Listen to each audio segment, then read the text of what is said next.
Kabanata 521. Ha, ganoon lang pala kadali para mapaibig ka sa ganyang paraan. Puno ng panunaya ang tono ng lalaki habang tinitingnan si Luna na para bang isang babaeng nabulag ng pag-ibig. Huminga ng malalim si Luna at nagtanong, sige, hayaan mong tanungin kita. Kung pumasok ka sa isang silid at nakita mo ang taong gusto mo na napainom ng aphrodisiac, nakasuot ng transparent na pijama, at nakahiga sa isang king-size na kama na puno ng pulang talulot ng bulaklak. Ano ang gagawin mo sa kanya? Itinanong din niya ang parehong tanong kay Dave. Makipagtalik, simpleng sagot ni Kennedy. Makipagtalik. Ayos, inaasahan na niya ang sagot na ito mula kay Satanas. Nakakakilabot talaga. Kumunat ang noo ni Luna at umikot ang mga mata. Pero walang ginawa si Lucas. Iyan ang pagkakaiba ninyong dalawa. At ito ang dahilan kung bakit ko siya pinili. Hindi niya ako kailanman sasamantalahin kapag nasa pinakamasamang kalagayan ako. KD, hindi mo alam kung ano ang pag-ibig. Mukhang naiinis ang lalaki. Sigurado ka bang pag-ibig ito at hindi sexual na problema? Galit na sigaw ni Luna sa kanya, tumahimik ka. Ikaw ang may sexual dysfunction. Ngumisi ang lalaki, gusto mo ba talaga akong subukan? Wala akong oras makipaglaro sa'yo. May sasabihin ako sa'yo, ayos lang na mababa ang EQ mo, pwede kang matuto. May maituturo ako sa'yo ngayon din. Halimbawa, sa sitwasyong ito, dapat matuto ka kay Lucas at pakawalan mo ako na parang isang ginoo. Sinubukan siyang kumbansihin ni Luna. Tumaas ang kilay ng lalaki. Hindi ko ginagawa ang ginagawa ng iba. Napatikom si Luna ng kanyang mga ngipin ng napakalakas na halos mabasag. Namamatay ang mga selula ng kanyang utak habang natutuyo ang kanyang bibig. Nakakainis ang bastos na ito. May iba ka pa bang gustong sabihin? Masayang tanong ng lalaki habang nakatingin sa kanya habang ninanamnam ang ekspresyon ng mukha niya. Bastos. Walang silbi ang pagsasabi ng kahit ano pa sa kanya. Pinagagalitin mo ba ako? Nanatiling tahimik si Luna. Sa wakas, naintindihan na niya kung bakit siya pinapagalitan nito. Maaari pa ba siyang humusi sa ibang aspeto? Mahal ko, hinihiling ko na bumalik ka sa akin para sa iyong ikabubuti. Kung patuloy mo siyang makakasama, talagang malulungkot ka.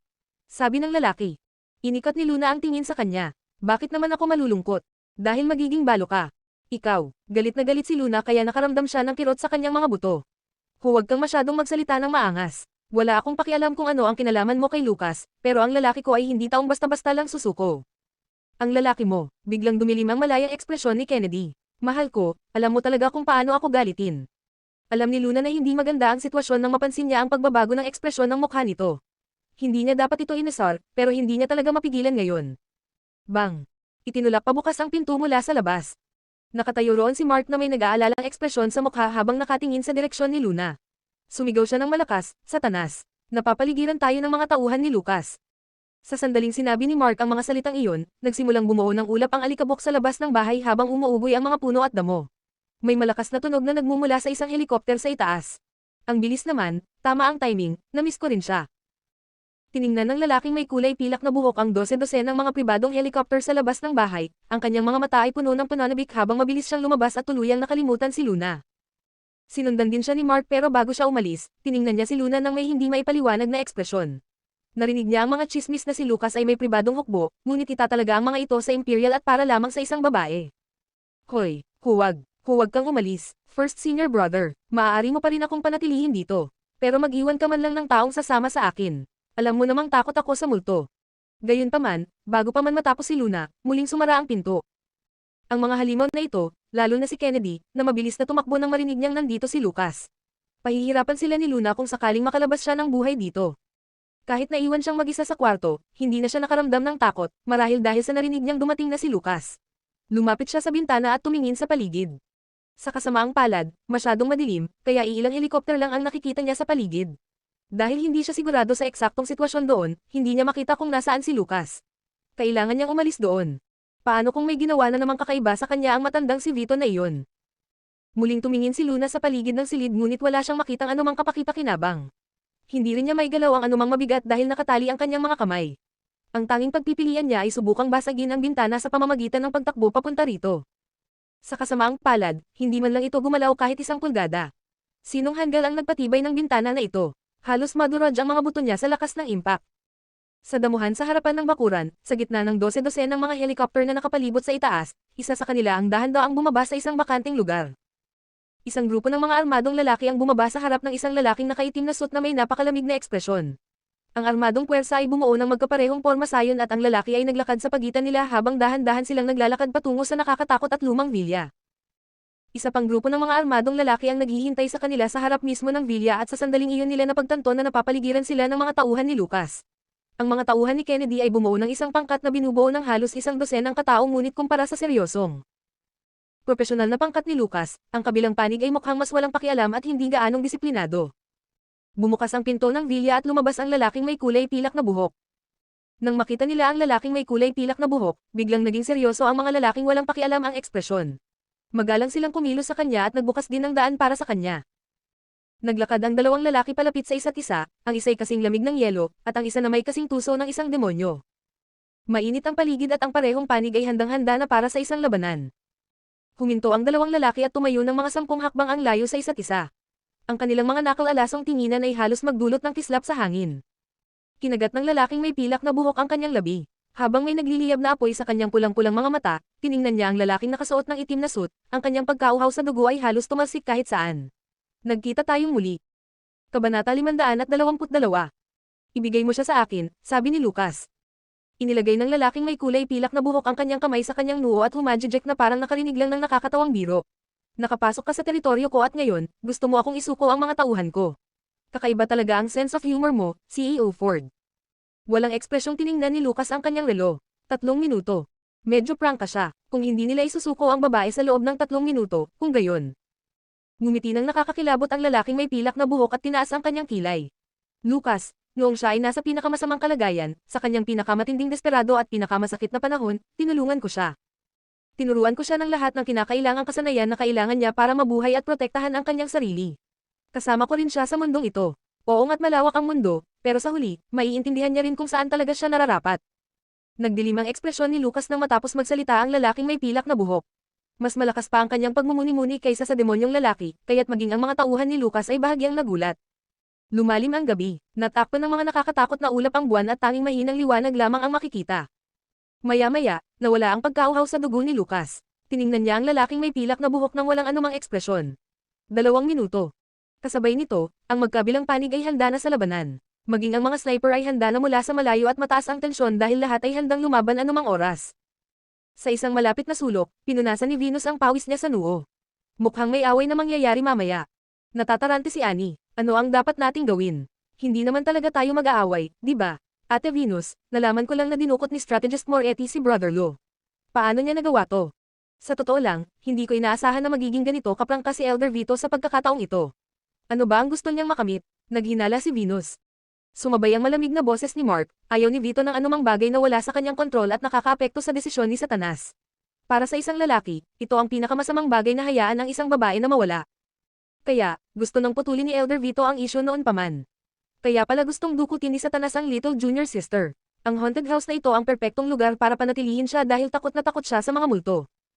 Tiyak na mawawala ang lahat ng kanyang lakas sa pakikipaglaban dito. Isa pa, hindi na siya gaanong kagaling lumaban ngayon, bulong ni Venus. Biglang naten si Annie. Sa tingin ko hindi naman talaga gagawin yan ni boss. Kahit mukhang kontrabida siya, at lagi siyang nagsasalita ng masama, maayos naman ang pakikitungo niya sa atin, parang lagi niyang sinasabi na ipapakain niya ako sa mga isda, pero hindi niya talaga nagawa. Nako, ang analohiya mo. Napaka-inosente mong bata. Hinaplos ni Venus ang ulo ni Annie nang may kaawa-awang tingin. Tiningnan ni Venus ang matinding sitwasyon. Habang handa nang maglaban ang magkabilang panig, bumulong siya sa sarili, ito ba ang gustong makamit ni Elder Vito? Bakit parang sinasadya niyang manggulo? Bukod pa roon, ang isa pang layunin ng mga nangyari ngayon ay malamang para ilantad ang mga lihim na puwersang nasa underground na inirereklamo tungkol kay Lucas. Bagamat maliit na bahagi lamang iyon, sapat na upang tansyahin kung gaano ito kalakas.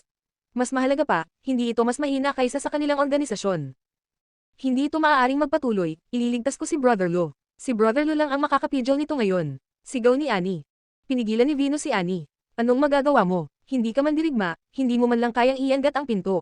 Dito ka lang, aalis na ako. Pero, kung sisihin tayo ng boss, nag-aalala si Annie.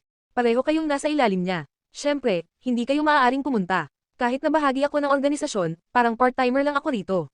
Nasa likod ko pa rin ang sins, kung sakaling mapapahamak ako. Huwag kayong mag-alala, mabilis na pumasok si Venus sa loob ng bahay. Ang The Sins ang pinakamalaking grupo ng mga mamamatay tao sa buong mundo. Bagamat nagtrabaho si Venus sa organisasyon, isa rin siyang pangunahing miyembro ng The Sins. Hindi pinigilan ni Mark si Venus at umakto lamang na parang hindi niya nakita ang nangyari. Sa pinaka-nakakatakot na master bedroom sa itaas, habang papasok si Venus gamit ang isang metal na susi, nakikipagbuno pa rin si Luna sa bintana na salamin. Hawak ni Luna ang isang maliit at matalas na buto sa kanyang kamay at sinusubukang basagin ang bintana gamit ito nang biglang may humawak sa kanyang damit at hinayla siya palayo sa bintana. Isang itim na boto ang lumipad sa buong silid. Klang! May malakas na tunog at nabasag ang bintana. Natulala si Luna. Ang bintana na matagal na niyang sinusubukang basagin ay nabasag na ngayon.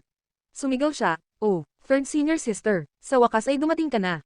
Walang silbi. Inikot ni Venus ang tingin sa kanya habang binunot niya ang isang punyal at pinutol ang mga lubid na nakagapos sa mga kamay ni Luna. "Pinaalala ko na sa iyo noong nakaraan. Paano ka nanghihina ng nanghihina?" Sumimangot si Luna at mamulong, ipinapakita lang nito kung gaano kasaya at kawalang bahala ang buhay ko ngayon. Nena si Venus sa sinabi niya. "Ipinagmamalaki mo ba ang karanasan mo sa pag-ibig sa harap ko? Sisipain kita." "Hindi mo gagawin yun." Lumapit si Luna sa kanya at niyakap siya ng mahigpit. Pumikit si Venus nang makita ang mukhang menor de edad na dalagang ito na inosenteng kumikilos sa sitwasyong ito. Hindi nakakapagtaka na mukhang talunan ang 16th ngayon lang. Siguradong nasira ang magandang imahe niya sa iyo. Kumurap si Luna. 16th. Sino ang numero 16th? Ang codename niya ay 16th. Ang babaeng dumukot sa iyo rito. Sagot ni Venus. "Ah, iyon pala siya. Malamang ay makakaranas siya ng mental breakdown ngayon." Nagsimulang pagpawisan si Luna nang may pagkakasala. Mukhang may gusto na siya sa iyo dati. Malamang nagboluntaryo siya para sa misyon ni Vito dahil gusto niyang mapalapit sa kanyang idolo pero sino ang mag-aakala? Naawa si Venus para kay 16th. Bumulong si Luna, "So, kasalanan ko na ngayon. Siya ang nagtali sa akin at nag-iwan sa akin mag-isa dito. Karma yan." Kabanata 523. "Sige, tumigil ka na sa kalokohan. Pumunta ka na roon sa mga kasamahan mo. Malapit na silang maglaban. Nandito tayo at nasa gitna mismo ng Imperial, kaya walang bentahe para sa kanilang dalawa na maglaban dito." Paalala ni Venus sa kanya. "Oh, kung ganoon aalis na ako, third senior sister. Sa susunod uminom tayo." Lumabas si Luna mula sa bintana. Nag-aalala si Venus, "Magiging maayos ka ba? Bakit hindi ka nalang gumamit ng hagdan? Nakakainis yan, huwag mo akong hamakin, ha?" Ikatlong palapag lang to. Bumaba si Luna sa tubo ng tubig. Nanatiling tahimik si Venus. "Isa ka ng tunay na maliit na kuneho ngayon. Paano ako hindi mag-aalala?" Pero sa totoo lang, bilang isang babae, medyo nagseselos rin si Venus. Total, mas may karanasan siya kaysa kay Luna sa larangan at marami na siyang pinagdaan ng traumatiko. Gayunpaman, hindi rin siya gaanong mapagkakatiwalaan kumpara kay Luna. Mga lalaki, hindi siya kailanman may in love sa mga nilalang na iyon. Sa kabilang banda, napagtanto ni Luna na dapat pala ay nakinig siya kay third senior sister. Nang nasa kalagitnaan na ng tubo si Luna, nanginginig ang kanyang mga binti at bumagsak siya sa lupa. Biglang nabaling ang atensyon ng lahat sa kanya. Pagkatapos ay nakita nila ang isang cute na batang babae na pabaya na tumatayo habang tila may binubulong. "Saan nanggaling ang maliit na kuneho na ito?" Tanong ng isang tao mula sa tabi ni Kennedy. "Malaking balita, may babae sa bahay ng boss. Isang bagong dating na menor de edad na babae pa nga." "Nako naman, may ganyang klaseng fetish si boss." Gumagawa ng eksena ang mga tao habang tinitingnan nila si Kennedy nang may paghihinala hanggang sa isang malinaw at malamig na boses ang pumutol sa kanilang mga pagdududa, si Luian. Natigilan ng lahat ng marinig ang deklarasyon ng 16th. Biro ba iyon? Nagbago ang ekspresyon ni Lucas nang makita niya si Luna. Sa kabila ng maraming tao sa paligid, ang sarili niyang asawa lang ang nakikita niya ngayon. Ang matatalim na mata ni Kennedy ay nakatitig kay Venus na nakatayo sa tabi ng sirang bintana, pagkatapos ay tumingin siya kay Luna at sinabi sa malamig na tono, "Halika." Nanginig ang bibig ni Luna sa iritasyon. Sinubukan niyang tanggalin ang mga dahon at dumi sa kanya. Kahit hindi siya nagsasalita, halata sa ekspresyon niya na pupunta lang siya sa tabi niya kung baliw siya. "Ah, ang Great Demon King." Masayang tumingin si Luna sa direksyon ni Lucas. Halata ang pagkakaiba ng kanyang pakikitungo sa dalawang lalaki. Bumuo silang tatlo ng isang tatsulok, sina Lucas at Kennedy ay mga 10 hakbang ang layo sa isa't isa, at si Luna ay nasa pagitan nila malapit sa sulok ng isang pader. Habang naglalakad si Luna papunta kay Lucas, may narinig siyang nakakatakot at malademonya na boses, "Bibigyan kita ng huling pagkakataon. Mag-isip ka muna ng mabuti bago ka kumilos. Magpasya kung aling panig ang pupuntahan." Napahinto si Luna sa paghakbang dahil sa nakakatakot na boses na iyon. Nanatili siyang nakatayo at tumangala para makita ang matigas na mukha ni Lucas at ang madilim na mukha ni Kennedy. Ano ang dapat niyang gawin? Hindi siya nababagabag sa pagpili kung aling panig ang pipiliin niya. Hindi man lang iyon tanong. Ang tanging inaalala niya ay kung ano ang gagawin ni Kennedy kung maglalakad siya papunta sa tabi ni Lucas. Naging kasing lamig ng yelo ang mukha ng lalaking may pilak na buhok nang makita niyang tumakbo si Luna papunta kay Lucas at nagyakapan sila. Tinakpan ni Vito ang sugatang braso niya at lumapit sa lalaki. Mabilis niyang sinabi, "Satanas, pwede natin itong bitawan kung mananatili si Lou para sa iyo sa pagkakataong ito, pero nakalimutan ka na niya at pinagtaksilan ka. Hindi mo kailangang panatilihin ang isang babaeng tulad niya." Walang pusong tinitigan siya ng lalaking may pilak na buhok. "Gusto ko ang paraan ng pakikitungo niya sa akin at kung paano niya ako hindi pinahahalagahan. May opinyon ka ba tungkol dyan?" Nanatiling tahimik si Vito. Nang makitang inilalayo ni Lucas si Luna, mawawala na ang huling pagkakataon niya. Napaigtad si Vito at nagbabala, Satanas. Wawasakin ka ng babaeng iyon. Ha, kung kayang-kaya akong patayin ng isang babae ng ganito kadali, bakit hindi mo ako kunin? Biglang napuno ng karahasan ang mukha ng lalaki. Yumuko si Vito ng may paggalang. Natatakot akong hindi ako karapat-dapat. Ngumisi ang lalaki, nirerespeto lang kita dahil kay Elder Epstein. Kung may mangyari pang katulad nito sa susunod, babalik ka sa pinanggalingan mo. Namutla ang mukha ni Vito nang marinig ang banta sa kanya ng lalaking may kulay pilak na buhok. Akala niya ay tiyak na lilipulin ni Satanas ang babae matapos masaksihan ang pagtataksil nito ng personal, ngunit, hindi maaari, hindi maliligtas ang babaeng ito. Mark, nandito ako. Sumulyap ang lalaki sa maputlang si Vito habang inaayos niya ang kanyang mga manggas. Magpadala ka ng mensahe sa lahat, kahit sino pa man iyon, kung may maglalakas loob na saktan si Lou, pupuksin ko siya. Naiintindihan, sagot ni Mark. Nakatayo roon si Vito nang hindi nagsasalita. Pinaikit ng lalaki ang kanyang mga mata at tiningnan ang helikopter habang unti-unti itong nawawala sa kanyang paningin. Pagkatapos ay ibinuka niya ang kanyang palad. Isa itong malambot na puting bola mula sa damit ng babae ngayon lang, mukhang malungkot habang nakatingin sa kanyang palad. Hindi sila sumakay sa helicopter na sinakyan ni Lucas pagdating niya. Sa halip, umalis sila sakay ng isa pang mas maliit na helicopter. Bukod kina Lucas at Luna, ang piloto lamang ang naroon sa loob ng helicopter. Pagkasara ng pinto, hinalikan ni Lucas si Luna ng buong pagmamahal. Mahigpit na hinawakan ng malapad na kamay ng lalaki ang baywang niya at ang isa naman niyang kamay ay pumulupot sa likod ng leeg niya habang hinahalikan siya ng buong lakas. Nanatili sa mga labi ni Luna ang nakakakilig na pakiramdam ng mainit na pagnanasa at ang unang naisip niya ay, Boss, mamamatay ba tayo sa helicopter na ito? Paano makakapag-focus ang piloto sa sitwasyong ito? Ang piloto sa unahan ay malamang na nahaharap sa pinakamalaking hamon sa buong buhay niya sa karera. Tila walang balak tumigil ang boss sa likuran at ang halikan nila ay lalong tumitindi habang tumatagal. Hindi naman siguro ito haantong na gagawin nila iyon, sa helicopter, di ba? Kahit ang isang piloto na 8 taon ng profesional na sinanay ay hindi kayang tiisin ang ganito katindi at nakakapukaw na eksena. Kasabay nito, mas lalo pang lumayo si Lucas nang mapansin niyang hindi nagpo-focus ang babae, pinigilan niya ang sarili para hindi niya ito masaktan. Pero naroon pa rin ang amoy ng dugo sa kanilang mga bibig. Kahit na naglalabas si Lucas ng madilim at negatibong aura sa paligid niya ng sandaling iyon, hindi man lang natakot si Luna. Sa halip, kumapit siya sa leeg ng lalaki at hinalikan ito pabalik, habang hinahaplos ang likod nito gamit ang kanyang mga daliri. Inilagay niya ang mga kamay sa dibdib nito at itinulak ito pababa hanggang sa maipit ito sa ilalim niya. Habang nakayuko siya palapit dito, dumulas ang talukbong ng kuneho sa ibabaw ng kanyang ulo at nagtagpo ang mga labi niya at ang mga labi nito ay naglalaho. Lahat ng kanyang pinipigilang takot at emosyon ay naglalaho habang naghahalikan sila. Ginamit ng lalaki ang isang kamay para patatagin ang katawan ng babae para maiwasan itong matamba habang ginantihan niya ito ng mas madamdaming halik. Namumula ang piloto sa unahan nang makita niya ang babaeng nakasakay sa ibabaw ng lalaki, ang isa ay nakasuot ng formal na itim na suit, ang isa naman ay nakasuot ng cute na kuneho na damit. Ang halik ay tumagal ng matagal. Mula sa marahas hanggang sa madamdamin hanggang sa banayad na pagyakap, wala ni isa sa kanila ang gustong pumutol sa halik. Sa huli, si Luna ang tumigil. Mariin niyang itinulak ang lalaki palayo. Tama na, kung ipagpapatuloy natin ito, baka bumagsak talaga tayo. Halos mapasigaw sa ginhawa ang piloto sa unahan. Napakamaalalahanin ng Lady Boss. Isinando ni Lucas ang kanyang ulo sa leeg nito, tila gulat pa rin sa nangyari ngayong gabi. Tumingin si Luna kay Lucas nang may nag-aalalang ekspresyon. Nasa loob pa rin tayo ng hangganan ng Imperial at ngayong gabi, talagang nagdulot tayo ng malaking kaguluhan. Makakaapekto ba ito sa iyo? Nanatili ang mga labi ng lalaki sa sensitibo niyang collarbone. Halikan mo ulit ako, tapos hindi na.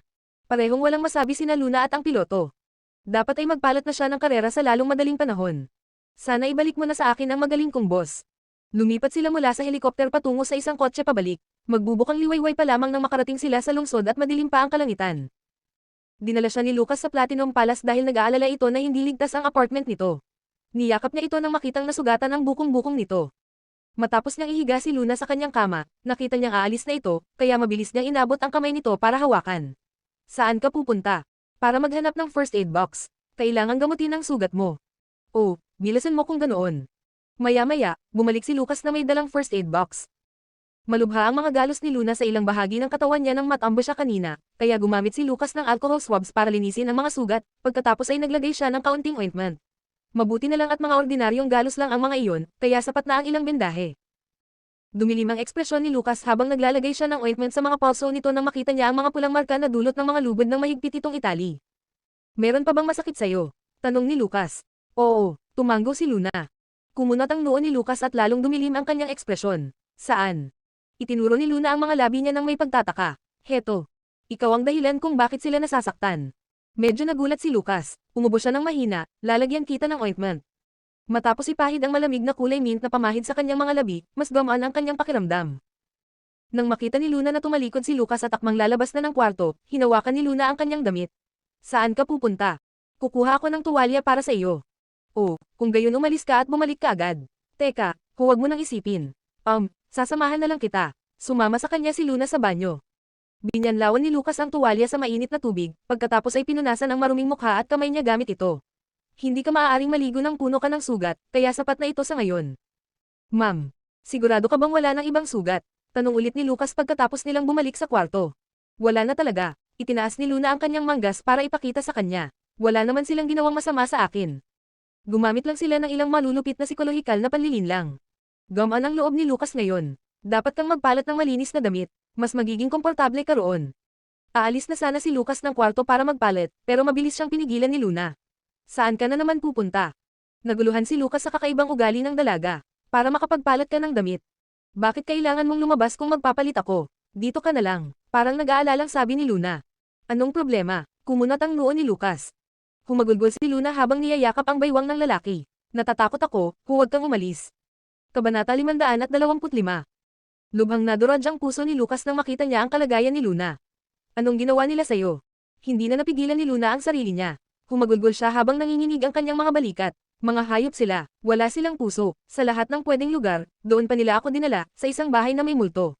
Iniwan pa nila akong mag-isa sa madilim na silid. Ang bahay na yon, yung may mga tsismis tungkol sa babaeng nagbigti roon, nakakatakot talaga. Sinubukan kong umalis, pero wala na akong lakas, gusto lang talaga nila akong takutin hanggang mamatay. Hindi nagsalita si Lucas, halos mamatay rin siya sa takot dahil sa kanya. Pwede bang manatili ka muna? Ayokong mag-isa, paano kung sinundan ako ng babaeng multo hanggang dito? Pakiusap ni Luna. Nakunat ang noo ni Lucas. Bahagya siyang nakahinga ng maluwag, ngunit ramdam din niya ang kawalan ng magagawa laban sa hinihingi nito. Hindi ako aalis. Oh, sigurado ka ba? Tanong ni Luna habang nagbubukas ng aparador at naghahanap ng papalitan niyang damit. Lumingon siya at muling humingi ng katiyakan. Sigurado ako. Paulit-ulit pang nagtanong si Luna bago tuluyan niyang pinalitan ang suot niya. Habang nagpapalit, may napansin siyang nakakalungkot. Natanggal na pala ang bilog na buntot sa likod ng paborito niyang kasuotang kuneho. Nalungkot si Luna dahil sa buntot. Paglingon niya, nakita niyang nakatalikod si Lucas, kumikilos na parang isang tunay na Ginoo. Tapos na akong magpalit. Ma'am, lumingon si Lucas at marahang hinaplos ang ulo ng dalaga. Magpahinga ka ng mabuti. Mananatili ka ba sa tabi ko? Paano naman ako aalis? Buntong hininga ni Lucas. Nakahinga ng maluwag si Luna. Sa malambot na kama, kumubli ang dalaga sa yakap ng lalaki, higit sa lahat dahil talagang takot na takot siya. Mabilis din siyang nakatulog. Ngunit tila hindi rin naging mahimbing ang kanyang pahinga. Patuloy siyang nakasimangot sa kanyang pagtulog, at may butil-butil na pawis sa kanyang noo. Nanatili si Lucas sa tabi niya, marahang pinapakalma siya. Alas 6 ng umaga, may maririnig na mga yabag na papalapit. Tumangala si Lucas, gaya ng inaasahan, ang anak niya iyon. Kumaway siya at sinenyasan itong manahimik. Bandang alas 4 na ng madaling araw nakatulog si Luna, at kapag nagising pa siya ngayon, hindi na siya makakakuha ng sapat na pahinga. Napansin ng Little Bon ang seryosong ekspresyon ng kanyang ama, kaya hindi na ito nag-ingay at tahimik na tumayo sa tabi ng kama upang tingnan ang kanyang ina. Napuyat ng husto ang mami mo kagabi. Huwag mo siyang gisingin, mahinang sabi ni Lucas. Maso na ring tumanggo ang Little Bon. Maya-maya umalis din siya, dahil may pasok siya sa eskwela ngayong araw at hindi pwedeng mahuli. Di nagtagal, bumalik ang maliit na tinapay sa kwarto dala ang kanyang writing board. Sumulat siya ng ilang salita, makikibahagi ako sa iyong pasanin. Nagulat si Lucas. Malamang napansin ng bata ang kakaibang ekspresyon ng mukha niya at gusto niya ibahagi nito ang mga alalahanin niya. Ngumiti si Lucas, maghintay ka hanggang sa tumanda ka ng kaunti. Sumimangot si Little Treasure, sinusubukan niya talagang tumanda, isa pa, tumaba siya ng 2 kilo kamakailan lang. Bago siya pumasok sa paaralan, hinalikan muna ni Little Treasure ang kanyang ina. Tahimik na tiningnan ni Lucas ang babae, hindi nagpapahuli sa antok, sa kanya napagtanto na may mali. Tumataas ang lagnat niya. Dahil yakap-yakap niya ito buong oras, hindi niya namalayan na matingkad na kulay rosas ang mga pisngi ng dalaga. Parang kakaiba ito at nang hawakan niya ang noo nito, nilalagnat ito. Nilalagnat si Luna. Tumayo si Lucas at mabilis na tinawagan si Kiran. Pagkalipas ng 1 oras, dumating si Kiran na may dalang malita. Dod, lagi mo ba akong minamanmanan o ano? Pagbalik ko, tinawagan mo agad ako. Pumunta si Kiran sa ibang bansa para sa isang akademikong komperensya at kababalik lang niya nang tawagan siya ni Lucas. Gayunpaman, natuwa siya na tumawag si Lucas. Simula nang naroon si Luna, naging malusog na ang mag-ama. Sa katunayan, nakaramdam siya ng pagkakasala dahil wala siyang ginawa habang patuloy na tumatanggap ng kanyang sweldo. Ano ba ang nangyari at kinailangan mo akong tawagan ng ganito kabilis? Tanong ni Kiran. Lagnat, sabi ni Lucas. Matiyagang nagpaliwanag si Kiran, mahal kong CEO, normal lang ang lagnat. Pinatawag mo ako rito para lang dito. Akala ko buntis ang asawa mo. Pakiramdam ni Kiran ay labis na pag-iisip iyon. Dahil alam nila ang personalidad ni Lucas, malamang ay hindi pa nila ito nagagawa noon. Nako, kung ganito siya nag-aalala noong nilanat ang asawa niya, ano kaya ang mangyayari kung magkaanak pa ito sa hinaharap? Itinago ni Kiran ang mga iniisip niya habang kinukuha ang ilang kagamitan mula sa kanyang malita. Gumawa siya ng ilang simpleng pamamaraan ng pagsusuri kay Luna at sinukat ang temperatura nito. Kumusta siya? Tanong ni Lucas. Tiningnan ni Kiran ang thermometer at kumunat ang noo. Paano lumala ng ganito ang lagnat niya? Reresetahan ko siya ng gamot. Subukan mong pababain ang temperatura niya. Kung hindi bumuti ang lagnat niya mamayang gabi, kailangan siyang turukan at bigyan ng drips. Sige, huwag kang umalis. Dito ka na lang magpalipas ng gabi, sabi ni Lucas ng walang ekspresyon. Kumaibot ang bibig ni Kiran. Roger, CEO Ford. Namumula ang mukha ng dalaga at bumilis ang kanyang paghinga. Tinulungan ni Lucas ang babae na bumangon at pinakain ng gamot, pagkatapos ay pinahiran niya ito ng kaunting alkohol sa buong katawan para subukang palamigan ito. Pagkatapos ng isang buong araw, bumalik sa normal ang temperatura ng kanyang katawan bandang gabi, ngunit wala pa rin siyang malay. Kinabukasan, sumikat ng husto ang araw at sumisilip ang mainit na sinag sa mga kurtina. Umaawit ang mga ibon at habang ang ilang talulot mula sa hardin ay naliligo sa loob, ang halimuyak ng mga bulaklak ay pumuno sa silid. Sa kama, nakasimangot ang dalaga. Nanginig ang kanyang mga pilikmata at bigla siyang nagising na puno ng pawis ang noo. Tila kakagising lang niya mula sa isang bangungot. Medyo nalito si Luna nang magising siya. Tumingin siya sa paligid at nakitang pamilyar sa kanya ang kwartong iyon. May isang kumpol ng mga bulaklak sa tabi niya, kasabay ng amoy ng mga bulaklak at kalikasan mula sa labas habang ang kurtina ay umiindayog sa hangin. Sa tabi ng bintana, may isang lalaking nakaupo sa upuan na may hawak na libro. Hindi niya binubuklat ang libro at nakatingin lamang sa labas ng bintana. Nanlaki ang mga mata ni Luna, sa kanya napagtanto na buhay pa pala siya at wala sa impyerno. Lumapit si Lucas nang mapagtantong gumalaw na ito. Hinaplos niya ang ulo ng dalaga. Gising ka na. Gaano na ako katagal nakatulog? Tanong ni Luna. 2 araw.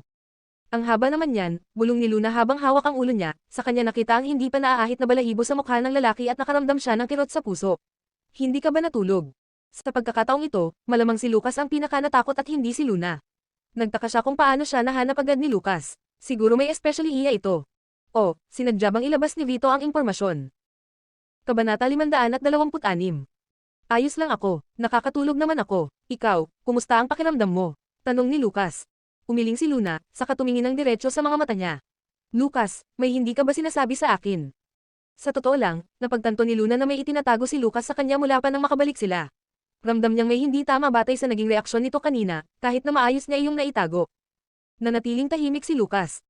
Mula nang makabalik sila, hindi niya maalis sa isipan ang mga sinabi ng lalaking may pilak na buhok, gaano man niya pilitin ang sarili niya. Sa panahong siya'y lubos na nanghihina, puno ng pagsisisi, kawalan ng pag-asa at sakit, kinuha ko siya at tinuruan ng mga kakayahang kailangan niya upang mabuhay. Sa mundong kinalalagyan ko rin siya nabibilang. Malawak ang mundo, ngunit sa huli, mauunawaan niya kung saan talaga siya nararapat. Doon nga ba talaga siya nabibilang? Pinilit niyang kumbansihin ang sarili, ngunit hindi niya magawa. Nagseselos siya. Nagseselos siya sa lalaking iyon. Matinding-matindi ang kanyang pagseselos. Nagseselos siya sa kanilang nakaraan, sa pambihira nilang ugnayan. Halatang-halata ang labis na pagkailang ni Lucas. Kahit nakatayo siya sa ilalim ng sikat ng araw, kitang-kita na para bang unti-unti siyang nilalamig. Ang isipin na maaari niyang mawala si Luna ay tila bomb alot sa kanya ng patong-patong na nagyayelong lamig.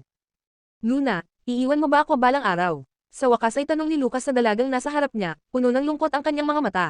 Natatakot siya na baka iwan siya nito anumang oras. Ang isinagot sa kanya ay isang mahigpit at mainit na yakap. Ang mainit at payat na katawan ng dalaga ay mahigpit na yamakap sa kanya, unti-unting tinutunaw ang lamig na bumabalot sa kanya. Inakala ni Luna na napakaseryoso ng iniisip nito kaya't napanganga siya nang marinig ang tanong niya. Ngunit nasaktan din ang puso niya para rito, kaya lalo pa niya itong niyakap. Sa tingin mo, bakit ako nagsisikap ng ganito? Ginagawa ko ang lahat ng ito para makasama ka, para maipagmalaki kitang pakasalan, naiintindihan mo. Ginawa ko ang lahat ng ito para manatili sa mundo mo. Ang makasama si Lucas ang pinakamalaking biyaya sa buhay niya, ngunit siya rin ang pinakamalaking sugal niya. Alam niyang hindi dapat, pero nahulog siya. At lalo pa siyang nahulog, ng mas malalim, sa kanya. Sa sumunod na sandali, itinulak ni Luna si Lucas pababa. May bangis ang kanyang mga mata nang sabihin niya, Lucas, bakit mo tinatanong iyan? Binabalaan kita, ikaw ang umakit sa akin, ikaw ang nangakit at nagpaibig sa akin. Kapag dumating ang araw na maglakas loob kang ipagkanalo ako. Habang tinatakot niya ito, nakangiti ang puso ni Luna. Kahit dumating pa ang araw na totoong ipagkanalo siya nito, marahil ay hindi niya kayang saktan ito.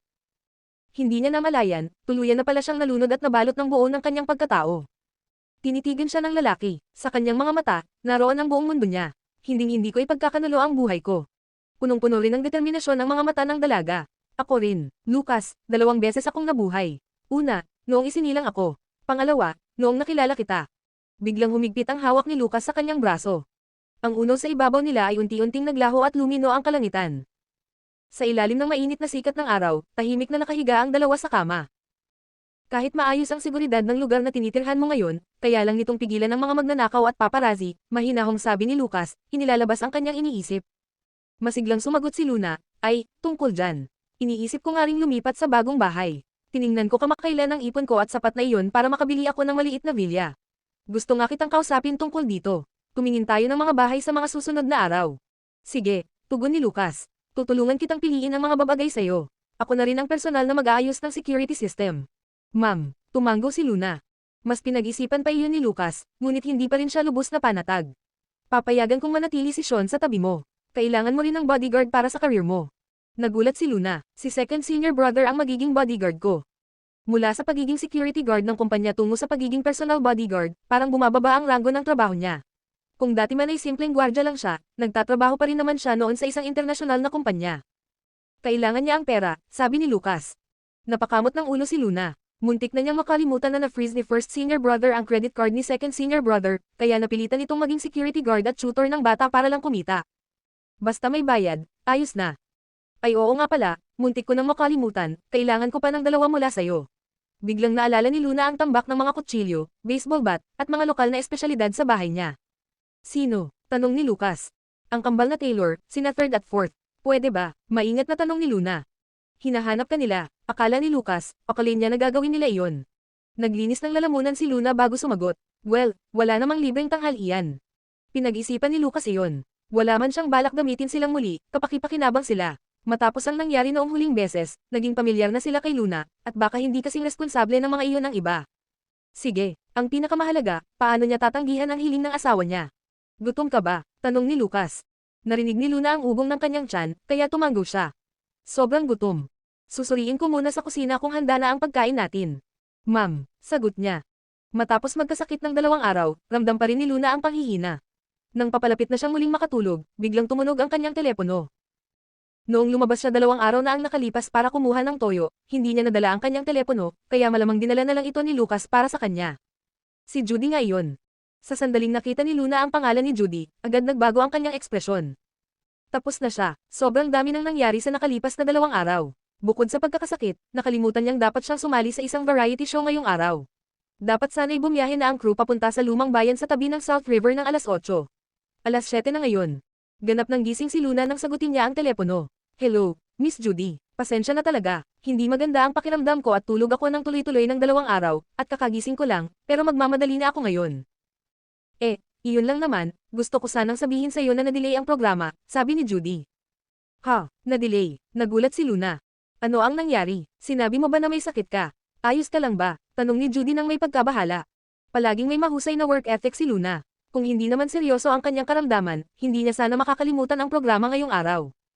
Ayos lang, lagnat lang iyon. Mas mabuti na ang pakiramdam ko ngayon. Nasa bahay ka lang ba ngayon? Gusto mo ba na papuntahin ko si Lottie at alagaan ka? Tanong ni Judy. Kabanata 527.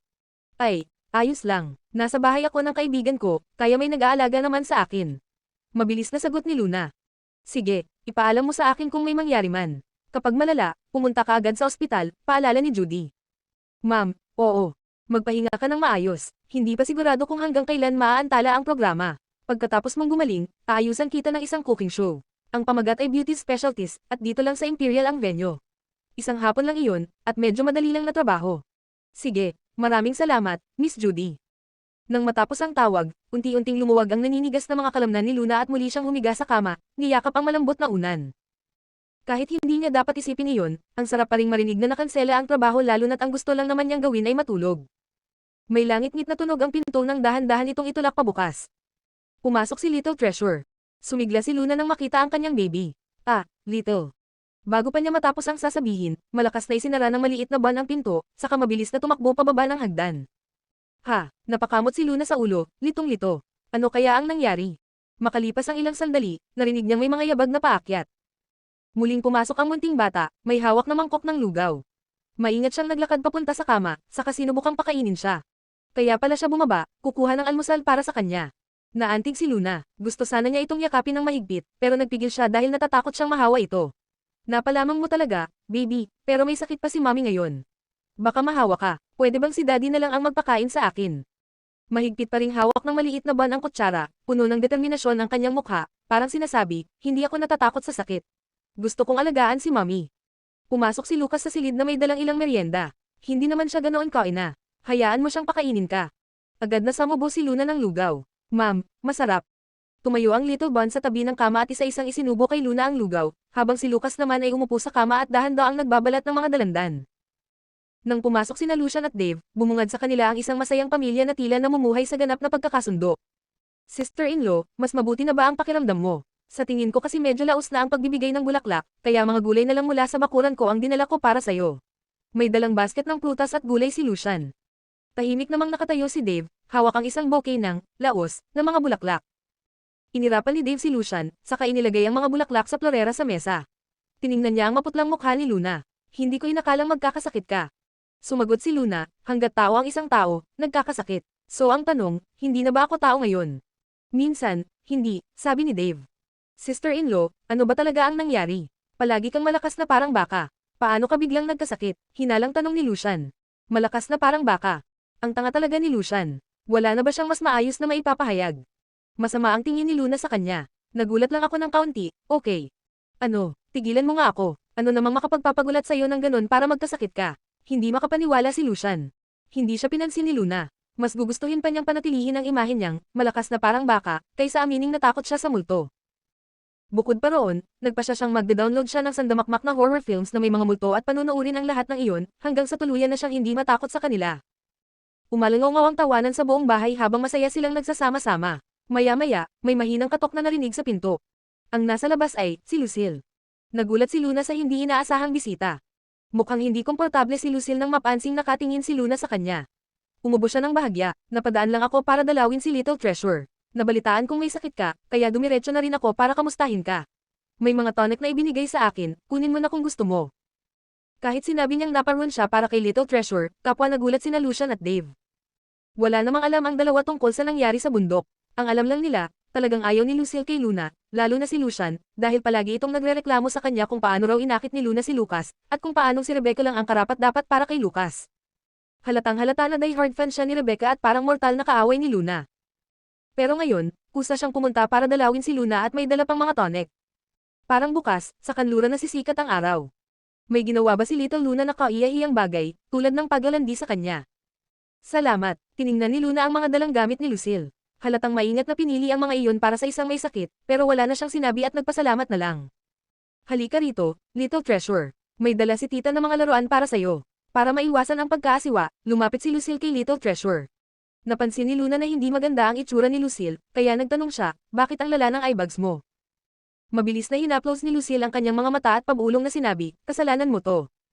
Pakiramdam ni Lucian, parang mali na ang direksyon ng usapang ito. Ha, litong tanong ni Luna. Hindi mo binigay sa akin ang franchising license, kaya kailangan kong ulitin ang proposal ko. Kinuha ni Lucille ang maliit na salamin at tiningnan ang kanyang mukha. Nagulat si Luna, hindi niya inasahan na hindi pa rin sumuko si Lucille. Bagamat medyo cruel, ayaw niyang maglaan pa si Lucille ng dagdag na pagsisikap ng walang kabuluhan, kaya sinabi ni Luna, pero puno na ang 5 shop sa Imperial. May 2 bakante pa noon, pero nakapirma na kami ng kontrata sa iba. Ha, puno na, pati ang huling 2, nagulat si Lucille. Oo. Pareho nang wala na, kinumpirma ni Luna ang masamang balita. Hindi makapaniwala si Lucille. Makalipas ang ilang sandali, sumigaw siya, paano nangyari ito? Isang buong linggo kong inulit ang proposal na ito at sinakripisyo ko pa ang 1 linggo ng tulog. Hindi pa ako naging ganito kaseryoso sa buong buhay ko. At ngayon sinasabi mo sa akin na nagawa ko ang lahat ng ito nang wala namang kabuluhan. Kinurot ni Luna ang pagitan ng kanyang mga kilay at tumingin sa dalagang nasa harap niya. Hindi mo ba tinanong ang estado ng sitwasyon bago ka gumawa ng kahit ano? Paano ko malalaman na mabilis itong makukuha ng iba? Medyo nagkakasala ang tono ni Lucille. Natahimik si Luna.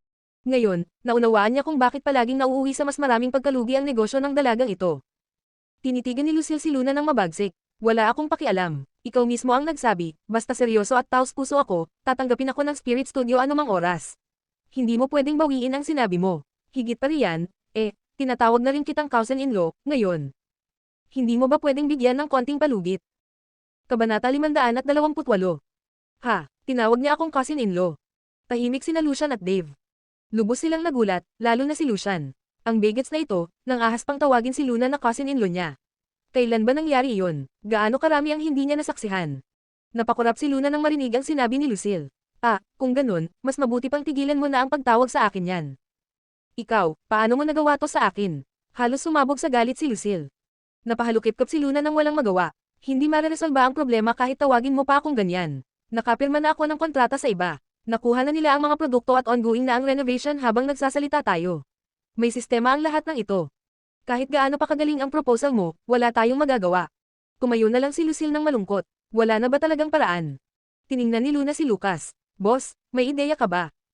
Tiningnan din ni Lucille ang direksyon ni Lucas, saka naalala na malamang galit pa siya sa kanya dahil sa nangyari noong nakaraan, kaya maliit lang ang tsansa na tutulungan siya nito. Dahil tanong ng kanyang asawa, sumagot si Lucas, magbubukas ang isang malaking shopping complex sa kanlurang bahagi ng lungsod. Pwede nating pag-isipan na magkaroon ng isa pang physical store doon. Isang maikling pangungusap lang, at lahat ng problema ay nasolusyonan. Tulad ng inaasahan sa boss. Kumislap agad ang mga mata ni Lucille. Talaga, kung gayon, kukontaken ko sila tungkol dito. Walang kukuha nito sa akin. Ako ang unang nakaalam nito. Napangiti si Luna nang may pagtataka. Oo, ikaw ang unang nakaalam. Irereserbo ko ito para sa iyo. Sinabi mo na, huwag mong bawiin ang sinabi mo. Aayusin ko na ang tindahan. Nag-iwan si Lucille ng maraming laruan kay Little Treasure, pagkatapos ay tumakbo palayo na parang hangin. Humanga si Lucian. Little Luna, paano mo nagawa yon?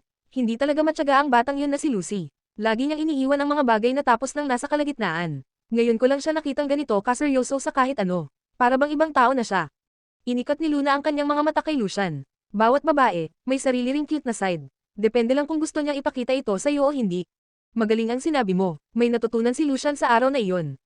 Oh, Dave, inayos na ni Miss Judy ang isang cooking show para sa akin na tinatawag na Beauty Specialties. Hindi ko pa talaga naririnig ang tungkol dito noon. Alam mo ba ang tungkol sa palabas na ito? Tanong ni Luna.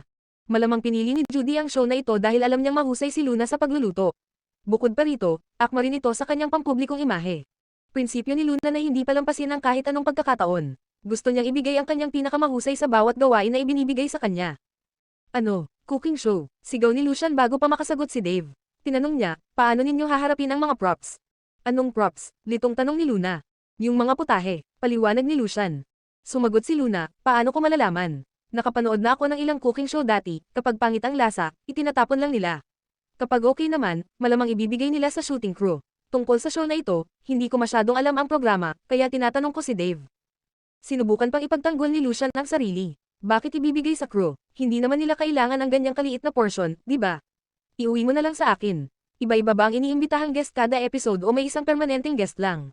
Gawin mo na lang akong permanent guest. Basta iuwi mo sa akin ang mga props sa tuwing pupunta ka. Ayos ba yun? Napamaang si Luna. Sumulyap si Dave kay Lucian. Huwag mo nang balakin. Ni-require ng show ang lalaking guest na ubusin lahat ng lulutuin ng female guest. Nagpunta si Lucian sa isang sulok para aliwin ang sarili habang nagbubulong, bakit naman ganito kalupit ang palabas na to? Talagang walang awa, bulong ni Dave habang may bahagyang sakit na dumaan sa kanyang mukha, tila may naalala siyang hindi ka nais-nais. Linggo-linggo, iba-ibang babae ang iniimbitahan ng show, at puro magaganda pa. Umaasa sila sa mga babae para tumaas ang ratings, pero ang mga luto, lahat nakakadiri. Huwag niyo na akong tanungin kung paano ko nalaman. Paano mo nalaman? Sabay na tanong ni Luna at Lucian. Kumaibat ang labi ni Dave habang kinukurot ang pagitan ng kanyang mga kilay. Bukod sa isang female guest, nag-iimbita rin sila ng isang male guest bilang assistant at minsan na akong naging ganun. Tapos, excited na tanong ni Luna. Parang may trauma na naaalala si Dave habang nagkukwento. Gaya ng sinabi ko kanina, required ng show na ubusin ng male guest ang lahat ng lutuin ng female guest, ibig sabihin, kahit lasang tae pa yan, kailangan mong ubusin. Maganda yung female guest noon, kaya inakala ko na kung gaano siya kagande, ganun din kasarap ang mga lutuin niya. Kaya pumayag akong sumali, sinong mag-aakalang. Pinilit akong ubusin ang parang uling sa sobrang lutong lechon. At hindi lang iyon, kailangan ko pang magsinungaling at sabihing masarap. Pagkatapos noon, isang buong taon akong hindi kumain ng lechon. Nai-imagine mo ba ang trauma na iniwan noon sa akin?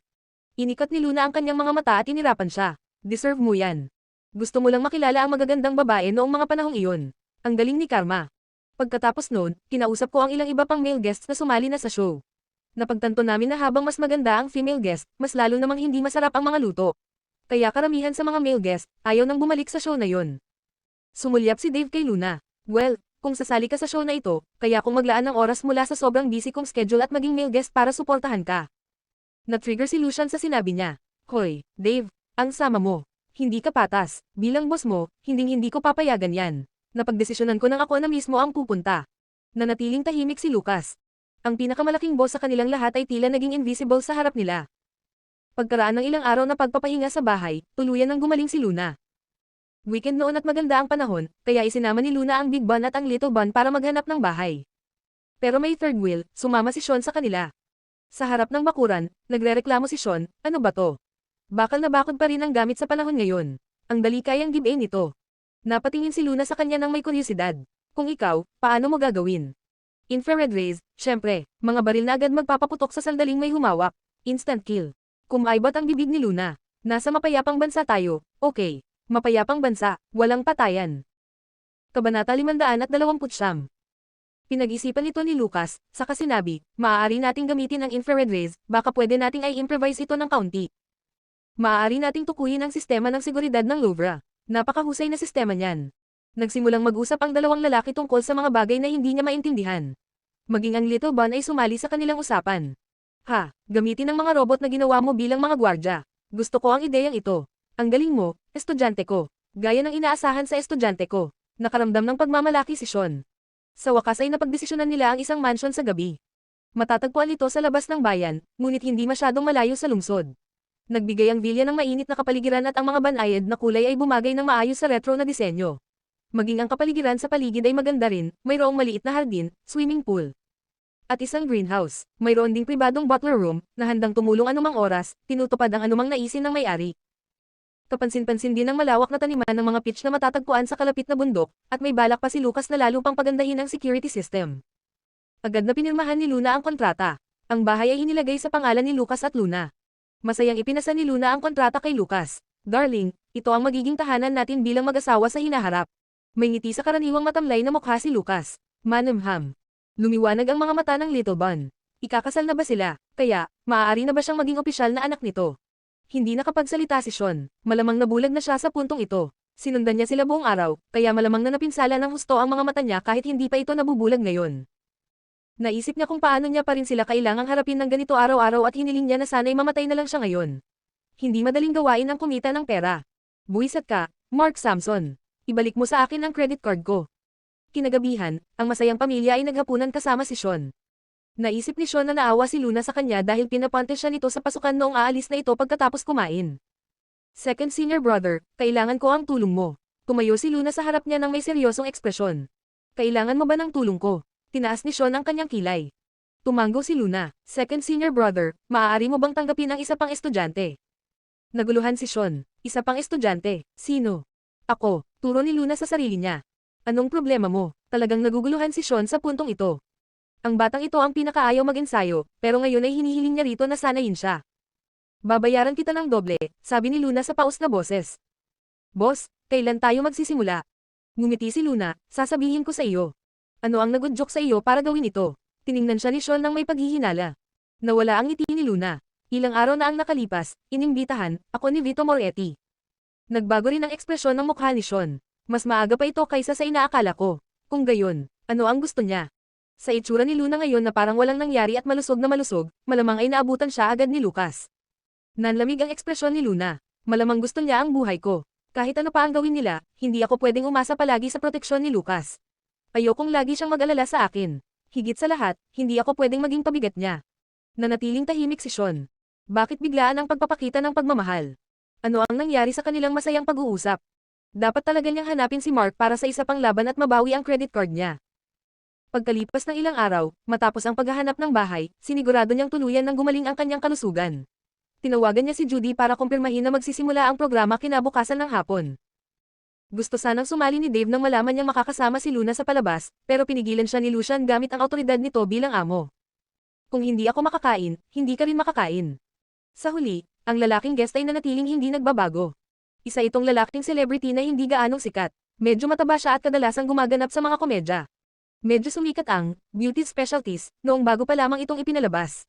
Bagamat maraming babaeng celebrity ang gumawa ng nakakasuklam na pagkain, iyon mismo ang dahilan kung bakit ito sumikat. Ang eksena kung saan ipinakita nila ang lalaking panauhin na kumakain ng hindi matukoy na pagkain ang siyang pinakatampok ng palabas. Malinaw na nasiyahan ang mga manonood. Gayunpaman, sa huli, isa pa rin itong palabas sa pagluluto. Sumobra ang production team para makakuha ng mas mataas na ratings kaya nagsawa na ang mga manonood sa gimmick na pagpapaluto ng mga magagandang celebrity ng hindi magandang pagkain. Maraming manonood ang pamuna sa production team at kinwestiyon ang intensyon ng palabas. Mas naging prank show ito. Hindi makatawa ang paraan ng pagpilit nila sa mga lalaking bisita na kumain ng mga nakakasuklam na putahe. Lalong nagreklamo ang mga tagahanga ng mga lalaking guest tungkol sa palabas. Ang pinakamalala ay ang episode ni Dave.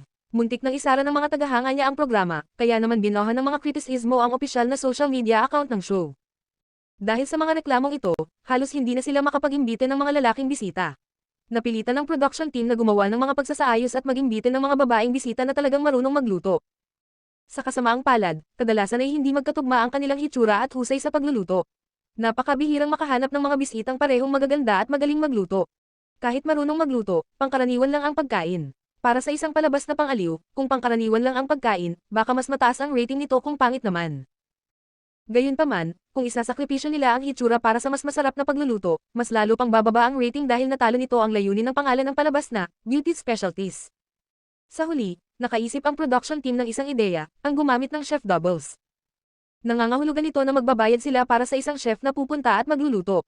Sa mga eksena sa pagluluto, ipapakita lang nila ang mga kamay ng chef, ngunit sa ibang pagkakataon, ipapakita nila ang babaeng bisita, na lumilikha ng maling impresyon na ang babaeng bisita ang nagluluto.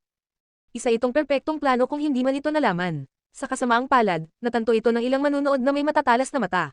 May isang episode kung saan nawala ang singsing ng babaeng panauhin nang magpalit ang screen sa cooking view. Muling binatikos ng mga manunood ang production team, at maging ang babaeng panauhin ay inatake rin ng matindi. Sa huli, bumalik ang production team sa kanilang mga lumang gawin na nagpapaluto ng masasarap na pagkain para sa magagandang bisita. Bagamat maaaring hindi nila mapilit na manatili ang mga dating manunood, maaari pa rin silang makaakit ng mas maraming bago. Ang mga cooking show ay palaging may mas mababang rating kumpara sa ibang entertainment shows, ngunit sa loob ng kategorya nito, ang palabas na ito ang pinakasikat. Kinabukasan ng hapon, isinama ni Luna si Lottie at dumating sa studio sa tamang oras. Isinuot ni Luna ang pinakabagong damit ng Spirit Studio na may disenyong floral para mas madali siyang makagalaw at makapagluto. Habang naka-ponytail ang kanyang buhok, nagbigay siya ng positibong aura ng sikat ng araw, na mukhang masigla at bata pa. Kabanata 530. Ang direktor ay isang mabait na lalaking nasa katanghaliang gulang. Nagliwanag ang kanyang mga mata nang makita niya si Luna. Hey, nandito na ang ating pinakamagandang panauhin ngayong araw. Halika rito dali, lahat kayo, narito ang ating babaeng panauhin ngayon. Kumusta? Ako si Luna Windsor, nandito na ako ngayon. Mapagkumbabang bati ni Luna sa lahat. Salamat naman. Gaya ng inaasahan, Luna Windsor, mas maganda ka sa totoong buhay kaysa sa telebisyon. Akala ko maganda ka na sa mga lumang damit na yan, pero mas gumaganda ka pa rin sa modernong damit. Mukhang maganda ang magiging rating natin para sa episode na ito. Masayang lumapit ang mga miyembro ng crew para batiin siya. Dahil mas binibigyang pansin ng industriya ng entertainment ang mga katangian ng mukha, mas masigasig nilang tinatrato ang mga magaganda. Bukod pa rito, si Luna na may pino at magandang mukha. Malamang ang lalaking bisita lang ang hindi masaya ngayon. Humanga si Billy Astrid nang makita niya si Luna, pero natakot din siya. Kung patunayan ang nangyari sa palabas na ito, gaano kaya kasarap ang luto niya? Nakita ng ilang staff ang nakakatakot na ekspresyon ni Billy. Madaling hulaan ang iniisip niya. Bro Billy, magpasalamat ka. Nakakain ka ng mga lutuing gawa ng isang napakagandang tao. Sigurado akong makakakain ka ng 3 mangkok ng kanin sa pamamagitan lang ng pagtingin sa mukha niya. Kung gayon, pwede ko na lang bang kainin ang kanin mamaya? Nagpa siya si Billy na gumawa ng huling pagtatangka upang makatakas. Hindi. Matapos niyang batiin ang buong crew, lumapit si Luna kay Billy. Hello po, kayo po ba si Senior Astrid? Sana po gabayan niyo ako. Gumaan ang pakiramdam ni Billy nang makita ang cute na mukha ng dalaga at marinig ang magalang nitong tono. Nagulat pa siya sa pagiging maayos at palakaibigan nito. Nako, sobra ka naman, Miss Windsor. Hindi ako ang senior mo. Sana nga hindi kita mahayla pababa. Bilang isang lalaking artista na kilala sa mga komedikong papel, kadalasan ay iniiwasan siya ng mga babaeng artista sa industriya hanggat maaari. Ngunit para sa isang kagandahang tulad ni Luna, isang artistang kinuha at kasalukuyang sinusuportahan ng Glory World Entertainment, nagulat si Billy na ganoon siya mapakumbaba. Kung iba ang naging female guest, malamang ay hindi ito matutuwa na ipare sa isang male guest na tulad niya. Handa na sana si Billy na makakita ng nakasimangot na mukha sa buong show, pero hindi niya inasahang ganoon ka down to earth si Luna. Kahit pa sabihing baka palabas lang iyon, napakabihira na ng ganoong asaw sa kasalukuyang industriya ng entertainment. Bago pa dumating si Luna, medyo nag-aalala na ang direktor. Wala siyang makuhang ibang male guest at si Billy lang ang pumayag. Natatakot siyang baka hindi matuwa si Luna sa kaparehan niya, kaya naghanda pa siya ng ilang script para kumbansihin ito. Pero sa huli, wala ring nagamit. Siyempre, gustong-gusto ng mga direktor ang mga artistang marunong makisama. Lalong gumanda ang impresyon niya kay Luna. Iniisip pa nga niya na kung sakaling hindi ito makaperform ng maayos mamaya, patatigilan niya ang lahat at bibigyan pa ito ng ilang pagkakataong mag-retake. 2 taon na ring umeere ang show na, Beauty Specialties, at sanay na ang lahat sa daloy at mga props ng programa, kaya handang-handa ang buong team. Di nagtagal, nang makaupo na ang live audience, nagsimula na ang taping. Nang handa na ang host, si Luna, at si Billy, sumigaw ang direktor, okay. Simulan na natin. Hello sa ating minamahal na audience, oras na naman para sa Beauty Specialties. Ang female guest natin ngayong araw ay isang tunay na kagandahan. Ginampanan niya si Gongsun Lee sa Land Under Heaven, at ang kawawang Ann Gomorrah sa Our 18-Year-Old. Palakpakan natin si Luna Windsor. Salamat po, Miss MC, at hello po sa inyong lahat. Ako po si Luna Windsor, at ngayon ay iluluto ko ang isa sa mga pinakamasarap kong putahe, roast pork.